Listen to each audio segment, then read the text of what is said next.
Weather update.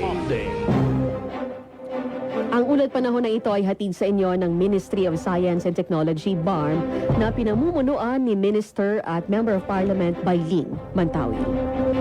Magdadala ng ulan sa ilang bahagi ng bansa ang buntot ng low pressure area at habagat nitong weekend.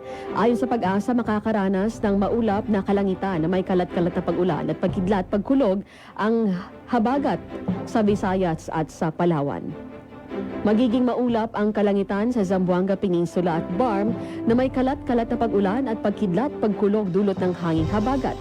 May posibilidad na pagbaba o pagguho ng pagbaha o pagguho ng lupa dahil sa katamtaman hanggang sa malakas na buhos ng ulan.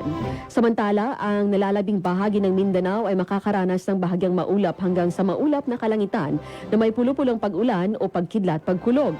Iiral ang mahina hanggang sa katamtamang hangin mula sa timog kanluran hanggang timog silangan at maging banayad hanggang katamtaman ang pag-alon ng dagat. Ang ulat panahon ay hatid sa inyo ng Ministry of Science and Technology, BARM, na pinamumunuan ni Minister at Member of Parliament Baylin Mantawil.